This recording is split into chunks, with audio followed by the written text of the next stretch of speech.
How's it going, everyone? Welcome to the show. It's time for Break the Business, where we empower indie creators and have some fun along the way.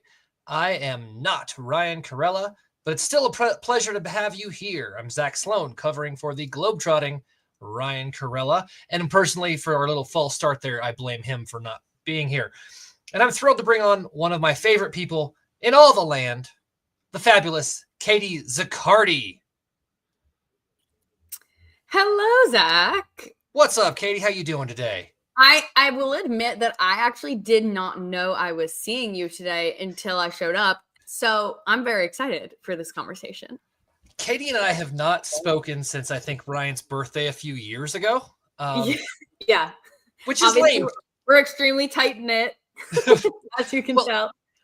This is something I told Katie before the show is when I get to cover for Ryan and co-host with other hosts, I love it because I've been a fan of most of the co-hosts, actually all the co-hosts, since before they were co-hosts. Yeah. Like, I remember Katie as a guest on BTB multiple times. I've been a fan of yours for a while, so it's just nice to get to sit back and chat with you a little bit. Yeah. What's new in Katie world?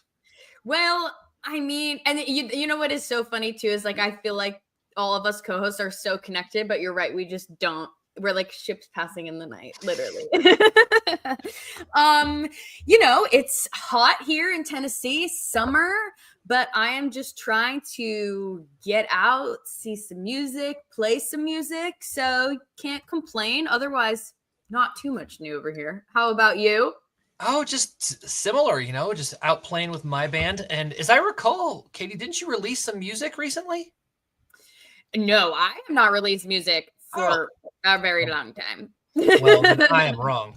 But my band is in a similar situation. We put out our record about 4 years ago now. We've been playing tons of shows, doing some small festivals and things like that. But I'm getting the itch to get back in and do some more writing and recording.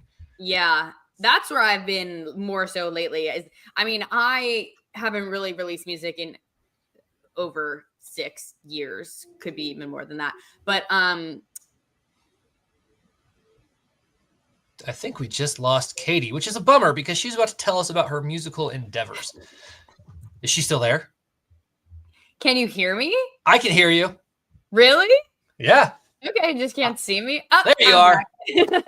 I'm like it's the ghost of Ryan Kairalla torturing us. Dang. Okay, well, I'll just keep talking even if I'm off screen. You can just hear me yapping in the background.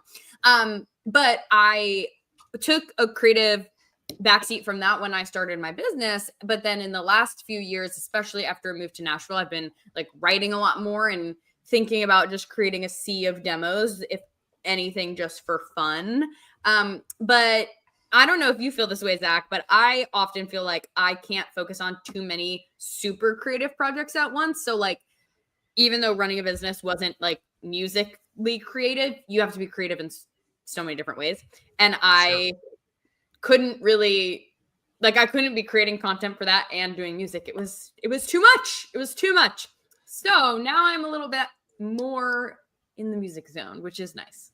Well, and your business though is incredible to me because I've popped onto your website recently. First of all, for all you people who are not watching, as you should be, Katie has the best coffee cup that she's drinking. I believe hot tea from. It says dog mom. My throat, I've been talking all day. I need some throat coat tea. So, dog mom mug.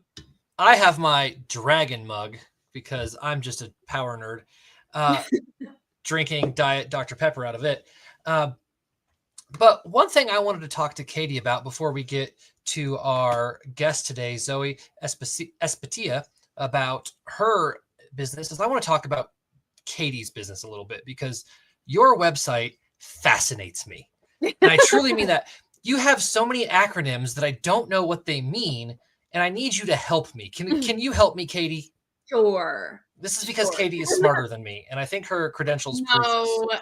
I just took one course and it makes me sound fancy. I don't believe that. So if you go to Katie Zaccardi's website, she has some crazy stuff on here. For starters, your brand DNA quiz is super cool. And thank you. I think people should partake in that. If you have any questions about branding, I think this is a great place to start. But I got to ask, what does it mean when it says you have 200 hours of YTT? Okay, so that is yoga teacher training. Oh, Which, like, you're wondering, why is that on my music coaching website? Great question.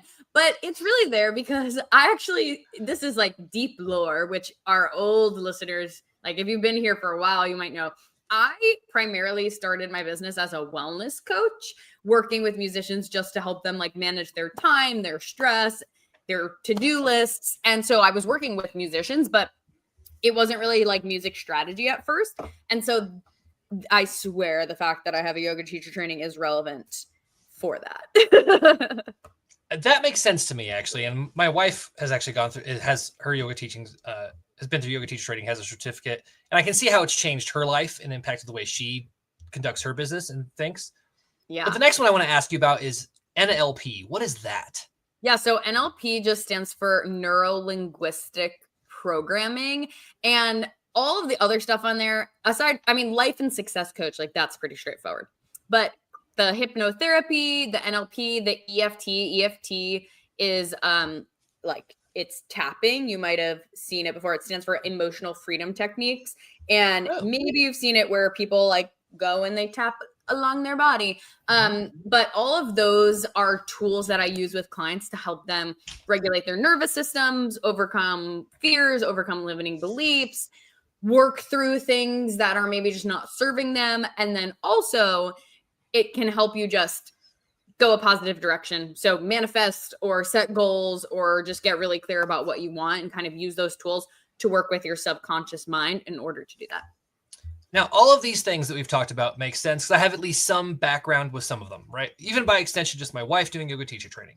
Mm-hmm. I do actually practice bilateral tapping to help myself.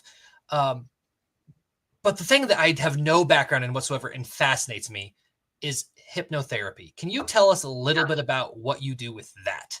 So what I like to tell people when I'm talking about hypnotherapy is that just think of it as like a guided meditation, a cutesy little meditation.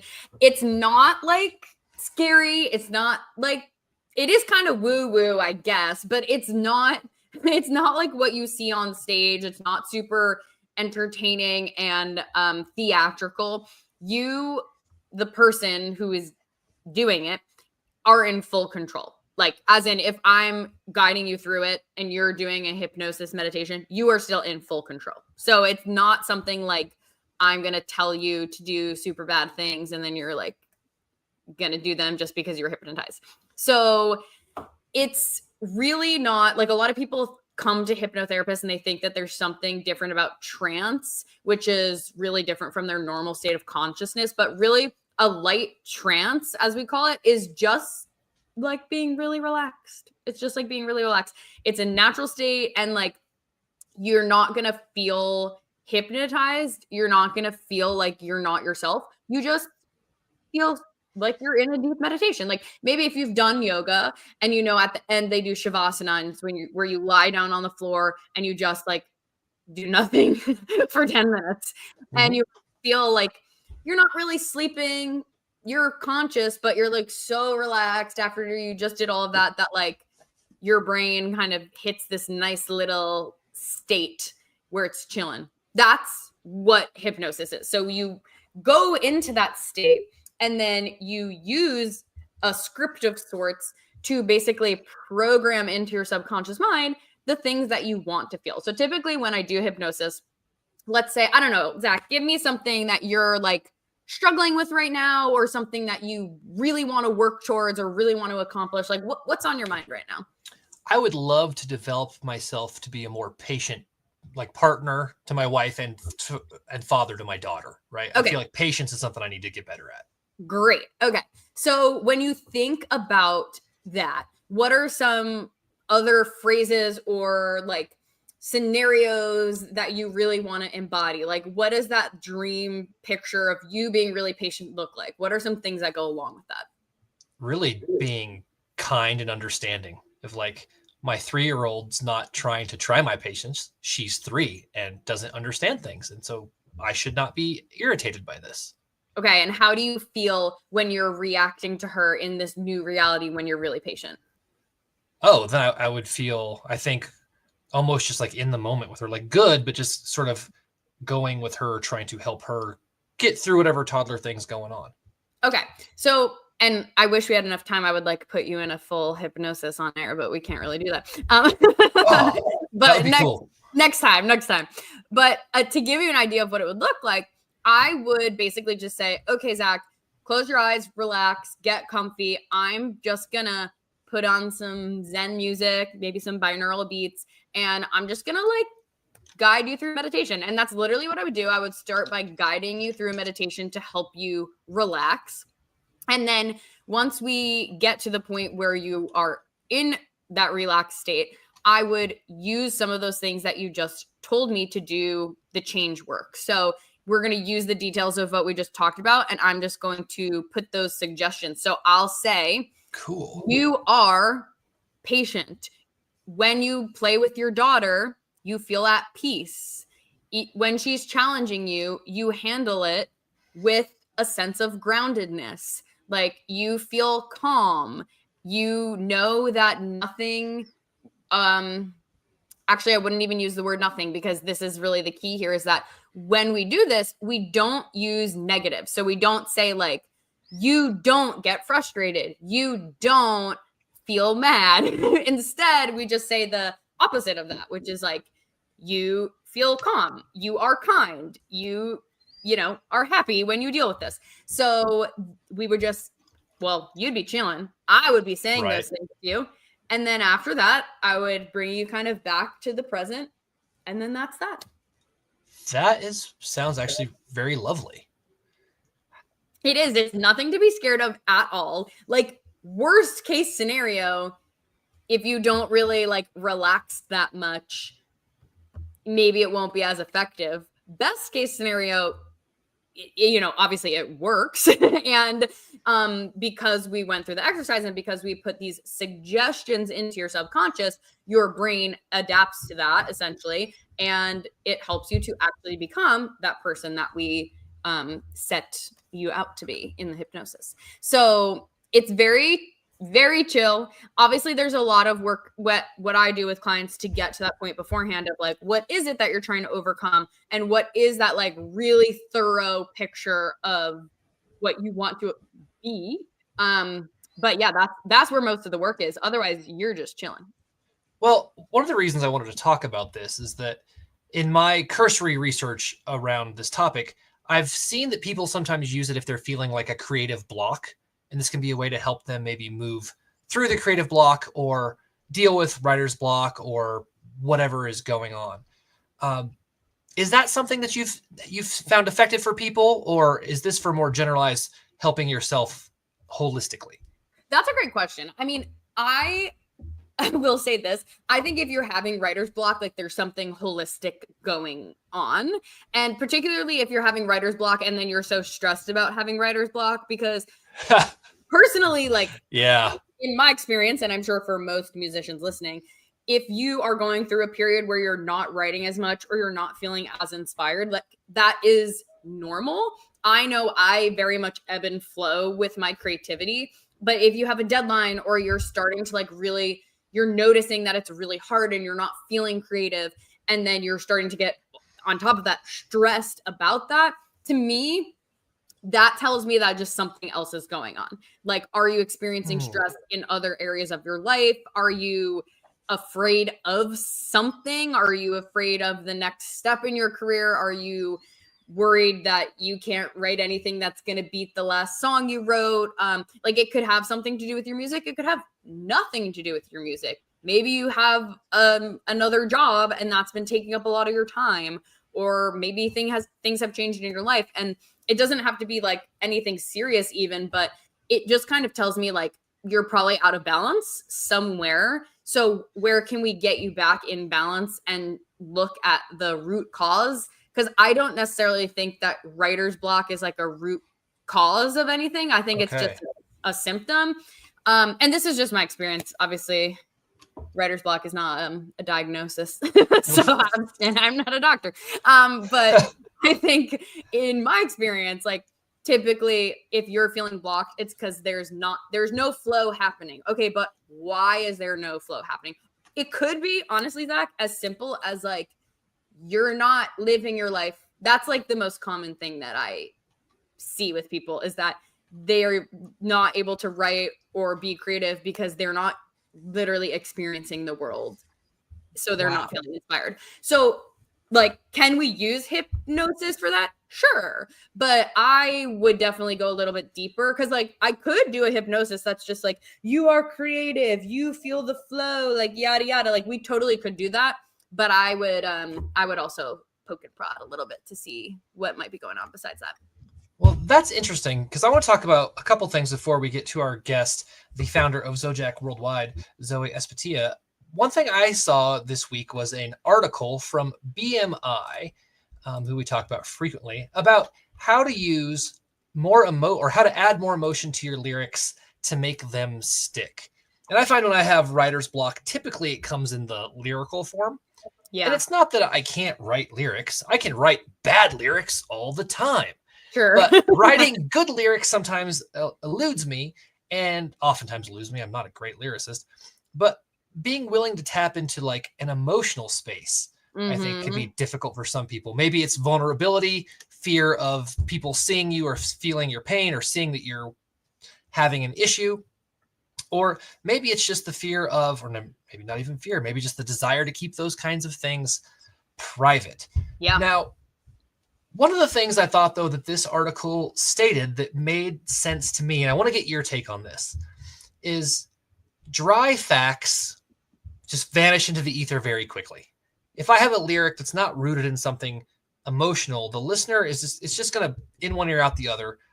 There's no real way for the listener to want to absorb that in a way that is meaningful to them or meaningful even to you as the composer. When you're writing your lyrics, Katie, are you focused on the emotional side, or are you taking it from a different angle?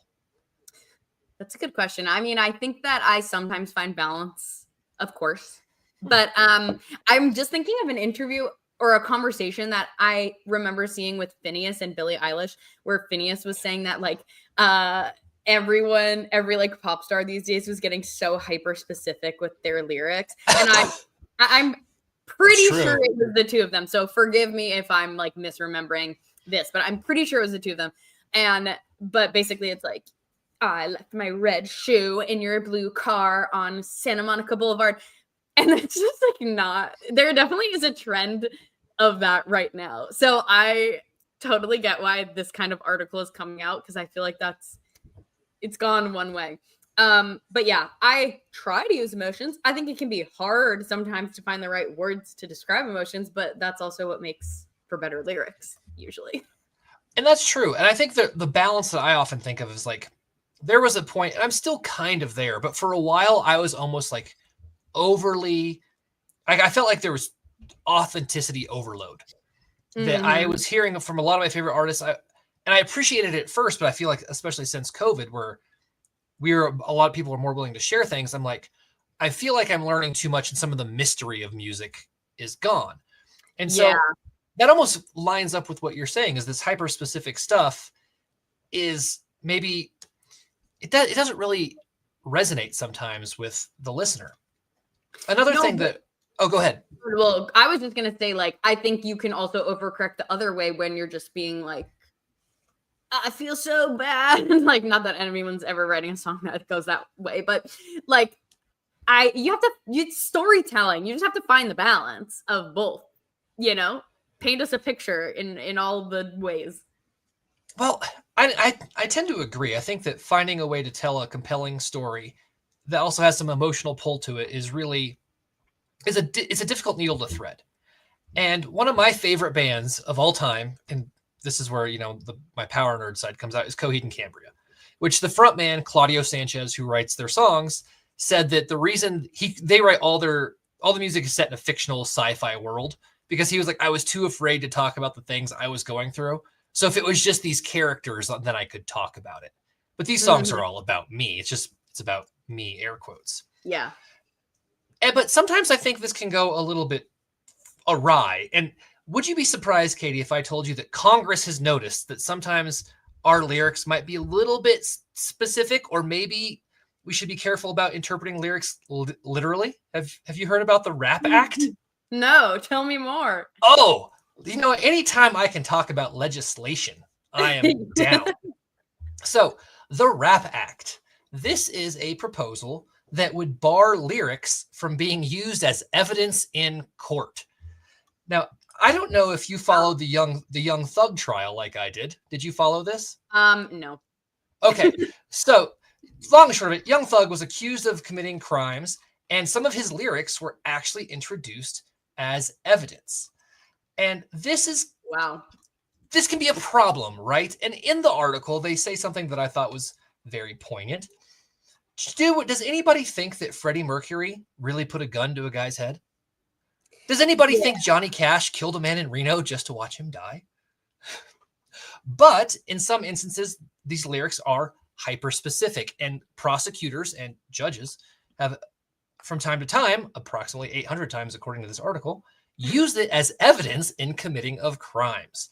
Katie, what's your initial reaction to all of this information I just threw at you? That's crazy. I don't think that it should be allowed, personally, unless there's a circumstance where I'm like voice memoing you, being like, hey man, I just wrote this crazy song about what happened tonight, and then like explicitly say that. I don't think I've written some weird songs I would not want anyone holding against me. So yeah, and I don't care how hyper specific is. Sometimes I'm hyper specific and it's completely made up. You know what I mean? So I agree. Well, what's interesting is that a lot of lawyers and academics actually agree with your perspective, Katie, because an amicus brief was filed. And what an amicus brief is, for the listeners who don't know, is it's people who are not a part of a case or legislation, or it's just for cases, excuse me, file information with the court saying, hey, here's some stuff you should probably know. And in the context of the defamation lawsuit where Drake is suing Kendrick Lamar for the lyrics in Not Like Us, a group of academics have said that using lyrics specifically in that case to show defamation should not be allowed, even though Drake is alleging that Kendrick Lamar's hit Not Like Us endangers him and his family. The argument being basically that using these lyrics also threatens freedom of speech. This is kind of the Wild West, Katie. Now, I saw the reaction on your face with freedom of speech when I said that, because I think you and I might be on the same wavelength. What are you thinking? I mean, this is why I'm not a lawyer, okay? This is why I'm no longer a practicing lawyer. But yeah, that is why I quit law school. No, never went there. I don't know. I think like in the Drake Kendrick situation, it's like, first of all, y'all were provoking each other. So like on the one hand, I can see Drake's point, because in that specific circumstance, Kendrick was being explicit. He was talking to Drake, at Drake, about Drake, making some kind of messed up comments. But also, was it provoked because they were like in this together? Yeah. But could it be defamation because of how specific with the context? Also, yeah. So I don't know.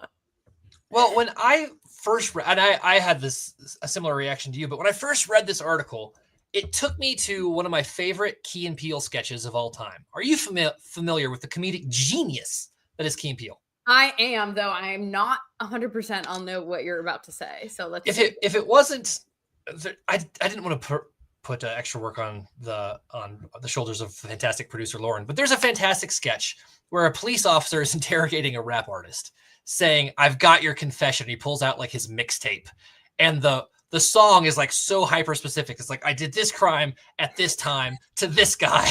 And it's just like, he's like, that's a confession. The guy's like, no, man, that's freedom of speech or creativity or whatever. And so it does sort of, and this is from like 15 years ago, but there is a line to walk here. I think the Rap Act is trying to say basically that the general rule is that lyrics are not to be used as evidence unless you can prove that there is a credible link to the crime. Yeah. So in the case of Young Thug, the thought was that some of the lyrics actually weren't necessarily charged to his racketeering, the allegations of racketeering, that they could have proven that information, or that proven that case otherwise. So that's just a little bit of congressional news for you all. We'll keep you posted on what happens with the RAP Act. And now I got one more thing before we jump to our break and before we bring on our fantastic guest on the other end. I got to ask Katie, because I know it, how big of a metalhead are you?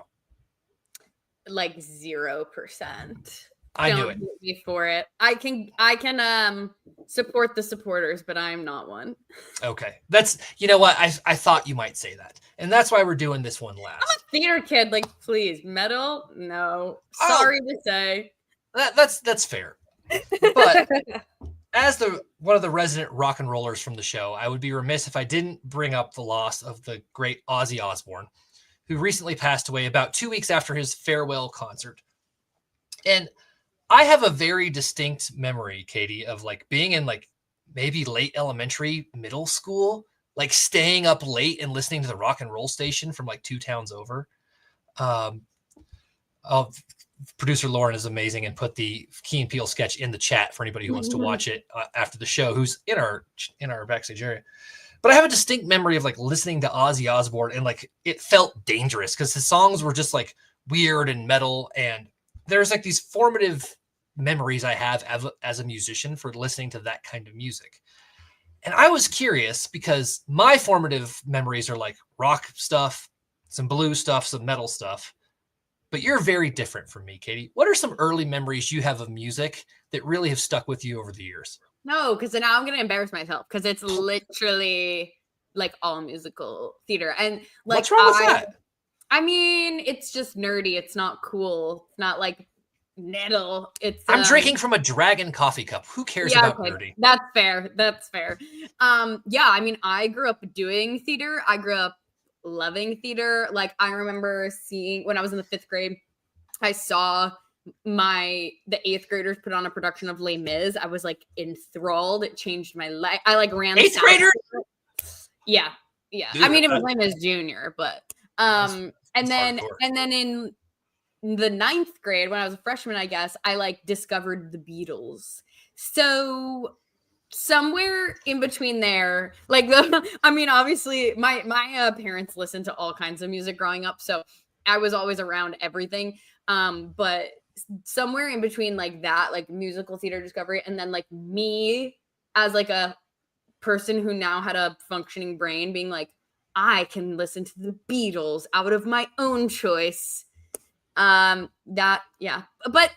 honorable mention to like Hilary Duff and Allie and AJ. Oh, there's nothing wrong with any of this. Like, I will say this before we move to our break. If you listen to like 80s metal, not like hair metal like Motley Crue, but like Iron Maiden. I was listening to Iron Maiden today, and I had the thought of like, this is very episodic. When you listen, an Iron Maiden song is like 6 minutes of ebbs and flows and ups and downs, which I guess is what ebb and flow means. But whatever, you get my point. That it's not just verse, chorus, much like musical theater does not follow that formula. Yeah. So there may be you may have some metal crossover, Katie, that you just haven't realized. Maybe. And I definitely I love old like rock, and some of those artists will like, I'm having a memory of when I was doing a show. I was doing Joseph and the Amazing Technicolor Dreamcoat. But before that, a group of kids put on like a whole little thing to Pink Floyd, The Wall. That's awesome. Like a whole random like medley of sorts. And so I'm like about to do this theater show, and I'm like, Pink Floyd rocks, like at the beginning of it. So, you know, it all crosses over. I never quite made it to metal, but I love that Ozzy had like one last show. I get the sense he kind of knew it was towards the end, and he like really went out with a bang, which I love. Which we can all only hope to get to live our lives that way. All right, we're going to take a short break, and then we're going to come back to talk to Zoe Espetia from Zojack Worldwide and learn all about some amazing things she's doing on her end. Stay tuned. We'll be back in about 90 seconds. Break the Business is presented in cooperation with Ryan A. Kairalla, PA. Ryan A. Kairalla, PA is a law firm providing transactional entertainment legal services, including contracts, business formation, commercial law, copyright, trademark, and more. Ryan A. Kairalla, PA, Miami, Florida. rkpalaw.com.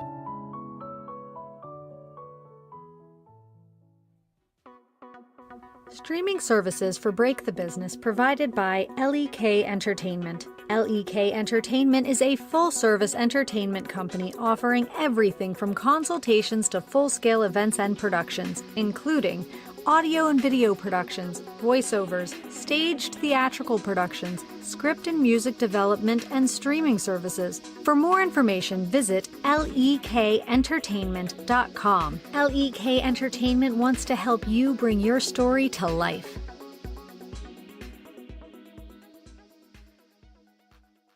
Thanks for supporting Break the Business. If you have a question or topic that you want us to discuss, email us at breakthebusiness@gmail.com. You can follow the host, that's me, on Twitter at Ryan Kair, and you can follow the show at the BTB Podcast.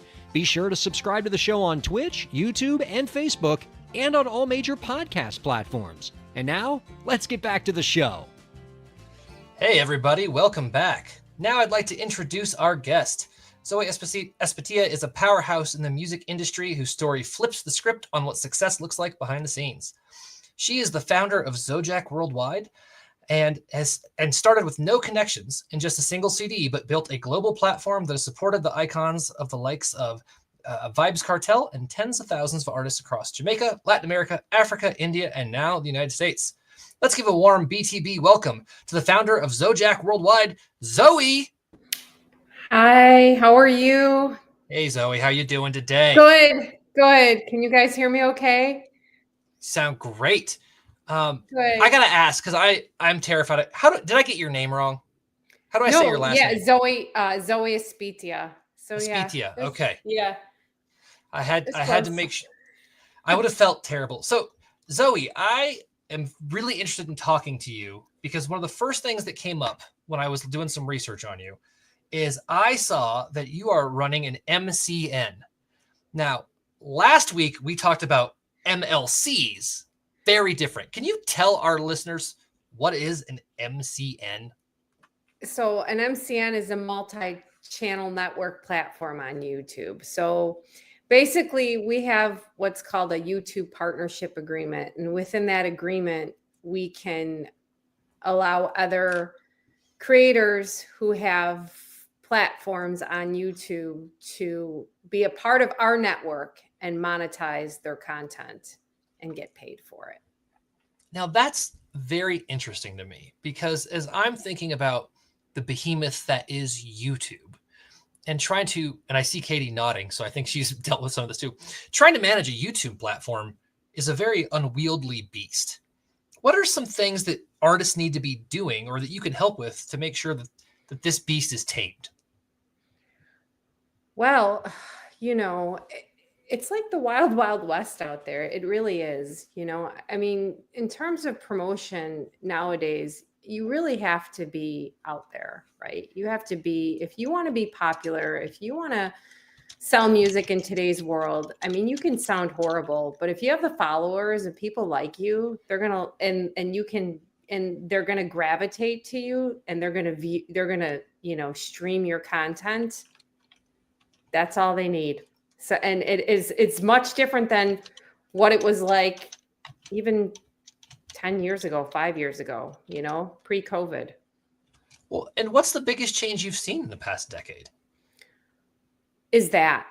Okay. Most definitely. Right now, I just got a phone call earlier from our rep who runs our Latin America side of things, who is working with an artist who is a very popular, she's an actress, and she was also a, not just TV and film, but I think in some form of media out there in, I believe in Mexico. And she's got 2.5 million followers, but what she didn't learn was really how to promote, and she wants to be an artist and she has the ability. She has good music, right? She just put out a song, but the problem is she went and just distributed it through one of the automated systems and thought that's all she needed to do. But what she doesn't understand is what she needs to do is turn her followers into DSP listeners, and that's a much different story. You can, but it takes work. So that's kind of what we're looking at now. And, you know, she's popular because obviously she's already in their entertainment world and people know her and like her. Not just that, she's an ex-girlfriend of a high profile artist in that area. So, you know, that wasn't happening. That's happening now. Right. It's you can do it. It just why we have continued to be successful throughout I think we're going on 19 years this year, is because those automated systems that have really nice, you know, shiny platforms and are great for artists are great, but they only get your music up. If you don't have a machine behind that, you're dead in the water, you know, basically, you know.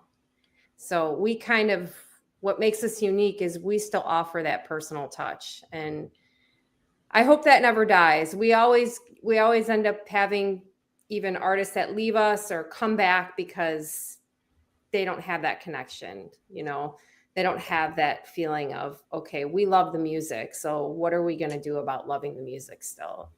And I hope that never leaves, for me at least. I'm curious to hear more about the YouTube side of things compared to just other platforms, you know, knowing that you guys are running things the way you are. I am a TikTok fan, I'll admit. And I know YouTube is still huge and tons of people watch it, but how does it compare? Like, do you find there are differences between the platforms? Do you think YouTube is the greater of all of them? Or are there certain things we can keep in mind when deciding on strategy between them all? That's a very good question. One thing that at least for a company like us as an independent distributor and our independent artists and labels and producers, YouTube is a better DSP because it's better pay. It's a better revenue stream, you know, so you're getting paid. You know, I don't want to go into, you know, TikTok's got a lot of work to do. You know, I mean, they're great. The social media platform is great, but the artists, in my opinion, the artists aren't getting what they should be. Unlike YouTube, I mean, you know, I just remember when I first, you got to understand, when we first started our business, YouTube was going to jail. This was in 2007. So, you know, I remember when they started their whole program, and I believe we got our contract based out of actually Japan. It's just crazy how the music and it's very worldly, this business. And you know, how YouTube works is based on the ad supported environment. So you can have YouTube Red, but how many consumers do you know you have like a paid YouTube account? I know some, but they watch movies on it. Like 3 people. Right. Yeah. I mean, so, and I will tell you that there are some countries, I mean, India is huge. The things that are happening in India with our platform for music is huge. And that is how the eastern side of the world that has ad-supported environments that YouTube actually services, because they don't service all the countries for ad-supported ad-supported content. They just don't. But some countries that do, I mean, that's their revenue stream. That's their Spotify. That's their Apple Music out there in those countries. And that is where we've always been successful at. I mean, even when we've had, like, you know, like you were saying, we're big. We're in the Jamaican market. We're the largest digital distributor of, you know, Caribbean and reggae and dancehall music in the world. But we always, even though we've come, like, we have some California West Coast music in our catalog that's roots reggae, and even some of our local independent artists that we service, it always just ends up being an international party that comes to us, an international label, an international artist. And that's kind of where we've always been very successful. Well, and one thing I've noticed about Zojak is you have this incredible. And I think I make sure I mentioned this. You're the founder of Zodiac. Yeah. And you've done something that I think is really interesting in a worldwide perspective, is that you have these really cool playlists that you all curate. Can you tell us a little bit about those playlists? Yeah, so it's interesting because we have playlists that are curated on a daily basis. And we have someone on our team that he is very good at creating the playlist, watching the playlist, editing the playlist. He knows all the ins and outs about Spotify, more so than anything I would think in Apple Music.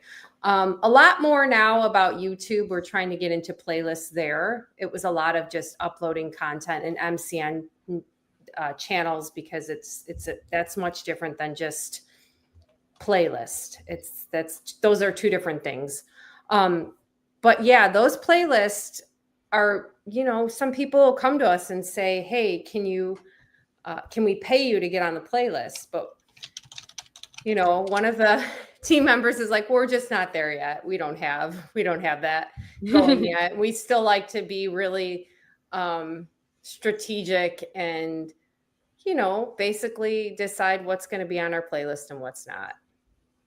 It's so funny because playlisting, I don't know if you experience this just with, your friend's colleague, Zach, but like anytime a client comes to me and asks about playlisting, I'm like, I don't know.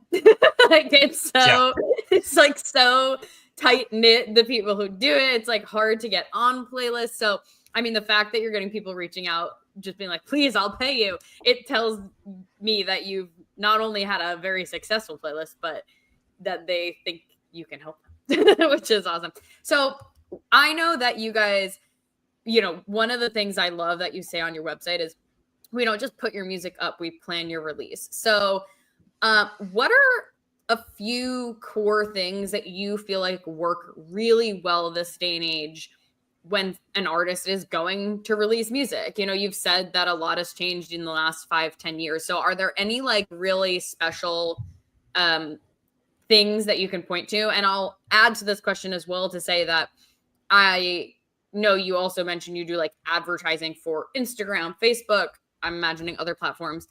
How well does that work? Over the last 5 years or so, there's been changes just in the advertising platforms. Like, what are the key, if an artist had to focus on 3 main things, would it be advertising like that, or might it be something else?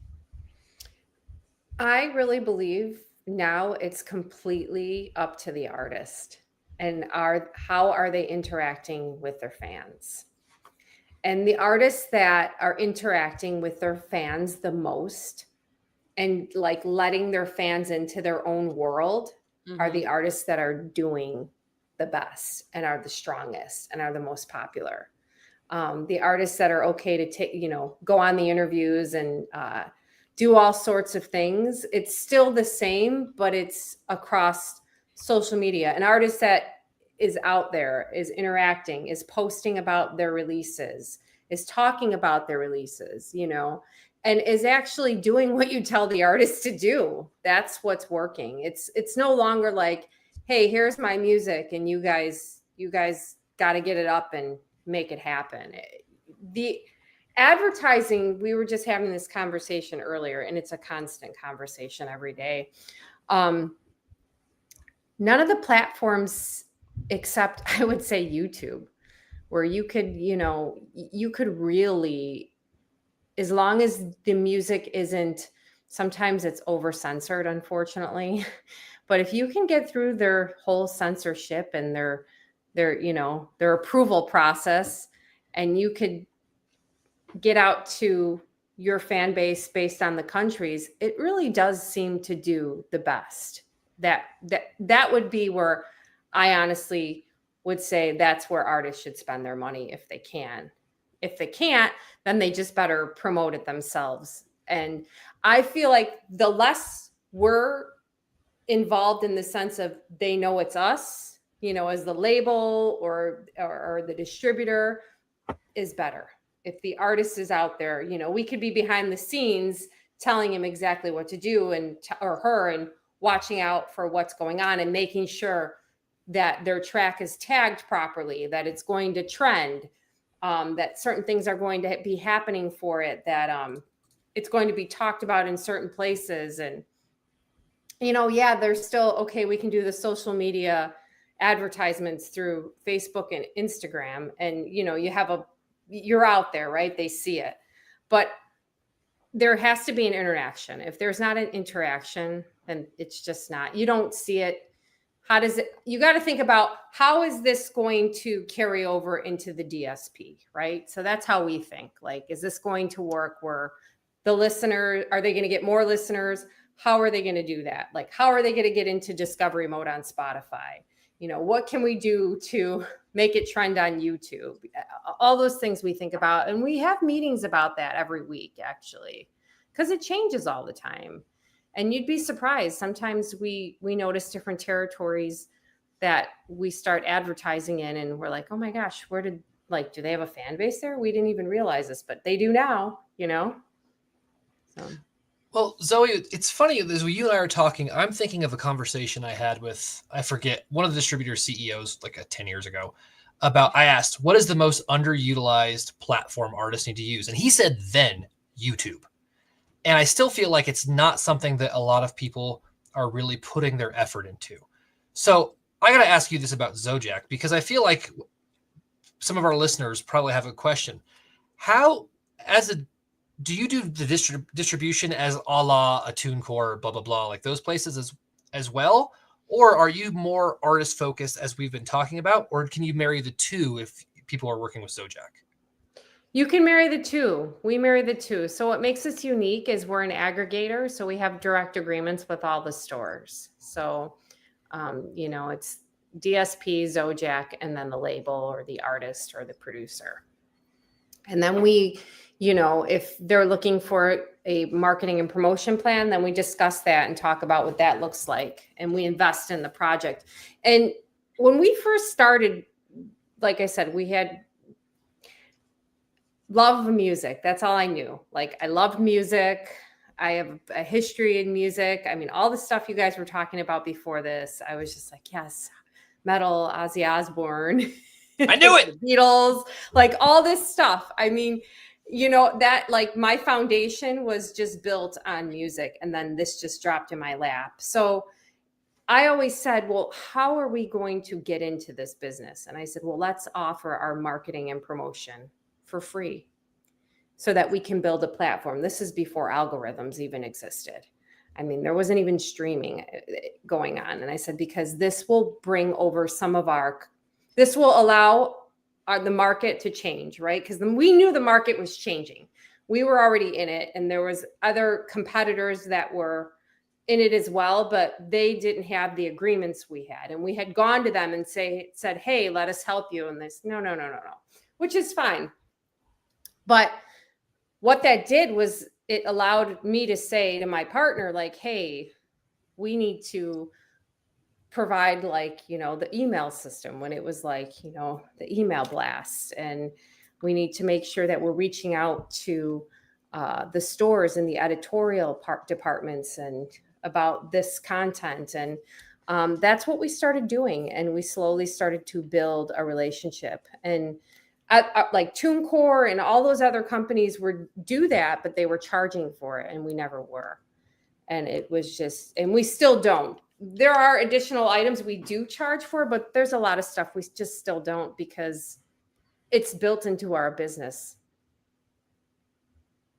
Wow. So this is a pretty large undertaking that you've developed over, how many years have you been doing this now? We started in 2007. So it's September of 2007. So you've been doing this a long time, and you've been doing it around the world. How is the United States markets different from, say, on the eastern half of the world? And do you notice that people in the Western hemisphere are neglecting, let's use the United States specifically, are neglecting markets, say, Central South America, Asia, places like that? What are you noticing are the trends going on? Yeah, like everybody in America, and I can say, like, our own country, they're fixated on Spotify, when they really should be more focused on YouTube. You know, and because YouTube, yeah, they give out, you know, there's free streams as well happening, but not as much as there are on the DSP audio side.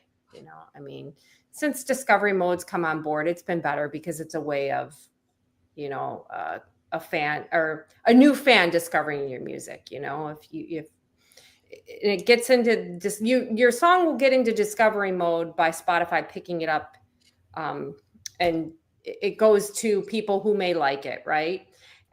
But they take a fee for that because they found that fan, you didn't, right? So YouTube, on the other hand, if you pay for advertising, they don't take a fee. You just pay them for advertising, and it's the same if it's an ad-supported territory. The return might be a little smaller, but it's still it's much. It allows the artist to trend, I think, more worldwide. I will say that. Yeah. Can I ask a probably dumb sounding follow-up question? So when you are talking about like Spotify versus YouTube and the song specifically, it's been a while since I released music, so forgive me, but I'm going to ask this just in case some listeners are also wondering.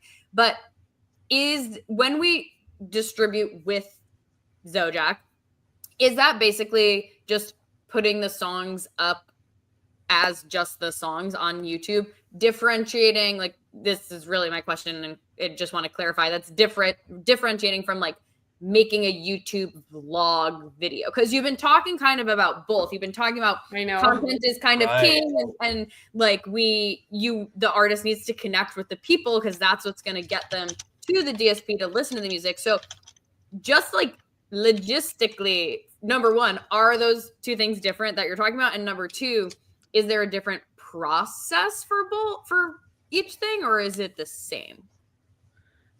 Yeah, there's a different process. Each store has a different process, right? And YouTube is just king for music videos. Yeah. But you can also create content from those music videos, and, you know, there's YouTube Shorts as well, and you receive royalties on YouTube Shorts. You know, somebody could be, you know, playing your song in the background somewhere, you know, if you allow that to go on. Where Spotify, it's just, okay, you listen to the song. They have recently launched into the music video business as well, but I'm not sure, and you could correct me if I'm wrong, I don't know if it's in the US yet. And I was really shocked by that. I was like, what do you mean it's not in the US? This is just like maybe in the beginning of the spring, they started that. And I'm like, what do you mean it's not in the US? It's the biggest market in the world. So I don't know what's going on there. When we were during COVID, Facebook tried to launch a competitive side of long form videos, and they were doing that. And it didn't work. They couldn't do it. So they stopped the whole idea behind it. They couldn't even launch it, where YouTube had already had that platform going. And, you know, Apple Music, yeah, people, you know, we put up videos for our artists on Apple Music, but where do you see most of your videos? It's through Vivo and YouTube, you know, and Vivo is just an extension of YouTube, really. But yeah, sorry, go ahead. But Spotify doesn't have Spotify Shorts. You know what I mean? So there's just more, you get more bang for your buck, right? Yeah, sure. Zoe, I have one more question that I want to ask you. But before I do that, I want to thank all of our listeners for tuning in on the medium of their choice, whether they're streaming online with volume.com, on Sirius XM Radio, Slam Radio, or your podcast provider of choice. Zoe, before we let you go, I've got one last question for you. And it is, do you have any final tips for the indie creators to help move their careers forward? Be persistent. I tell you, sometimes I lose my persistence, and I hear an artist tell me, be persistent and listen to others. You know, I tell you that the reason why we have continued on for 20 years is we have a very strong team of people that have been with us for almost that long, that we just keep, you know, no matter what happens, everything we've been through, we just keep going. And that's what's made us really strong. Be persistent in your craft. as an artist, if someone doesn't like something, that means the next person might not, doesn't mean the next person might not. Just be persistent. I love it. Ladies and gentlemen, thank you all for tuning in. And thank you, Zoe, for sitting with us and having this fantastic chat. Also, thanks to the fabulous Katie Zaccardi for being my, I would say probably the host, where I'm just the co-host tonight. No. You guys have a great... And thanks to producer Lauren. Ryan, we hope to see you in a couple of weeks. I'll be here one more week in the host chair before you get your beloved Ryan Kairalla back. You guys have a great week, and thank you for tuning in to Break the Business. Thank you. Break the business.